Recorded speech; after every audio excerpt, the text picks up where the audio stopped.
औरंगजेब चाहता तो पूरे मंदिर को तोड़कर, सारे अवशेषों को हटाकर, जमीन को एकदम समतल करके भी मस्जिद बना सकता था। उसके पास न तो संसाधनों की कमी थी और न ही उसे उस समय कोई रोक सकता था।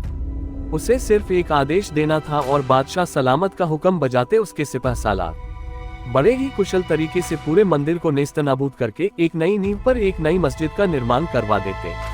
किंतु ऐसा नहीं किया गया। क्यों? क्योंकि ऐसा किया ही नहीं जाना था। अपने शत्रु को खत्म करने से ज्यादा मजा उसका मानमर्दन करने में आता है। मृत्यु तो एक क्षण का दर्द देकर फिर आराम कर जाती है, लेकिन अपने शत्रु को हर रोज तिल तिल कर मरते देखना, शर्मिंदा होते देखना, उसके आत्मगौरव को छलनी होते देखना, इस सब का मजा कुछ और ही है। जिल्ले-इलाही ने यही तो किया। उसने भारत की आत्मा पर चोट की। उसने सनातन के आत्मसम्मान को अपने पैरों तले रौंदने का लुत्फा उठाया। पश्चिमी दीवार को जस का तस छोड़ दिया गया। बाकी 3 दीवारें नहीं उठाई गईं। एक दीवार और तोड़ देता और नई बना देता तो भला उसके खजाने पे क्या असर होना था। पर यह नहीं करना था। बाबर के खानदान में यह नहीं हुआ करता था। वहां राम मंदिर को आधा तोड़कर उसी के अवशेषों पर मस्जिद बनाए जाने की आनुवांशिक परंपरा थी। आखिर उस परंपरा से च्युत कैसे हुआ जा सकता था? जजिया लगाने वाले आलमगीर से किसी भी तरह की ढील छोड़ देने की अपेक्षा करना बेईमानी था। नंदी को नहीं तोड़ा गया। आखिर दूर से ही पता लगना चाहिए कि यह मस्जिद शिव धाम को रौंदकर बनाई गई है। औरंगजेब को लगता था कि जितना बड़ा साम्राज्य उसने खड़ा कर दिया है, अगर वह खत्म भी हुआ तो उसे खत्म होने में कई हजार वर्ष लगेंगे। अर्थात हजारों वर्षों तक मंदिर के माथे पर रखी गई मस्जिद रूपी यह जालीदार टोपी हिंदुओं को लज्जित करती रहेगी। उसकी 10 वाजिब गैर वाजिब औलादों में से कोई तो ऐसा निकलेगा ही जो साम्राज्य की सीमाओं को और आगे ले जाएगा।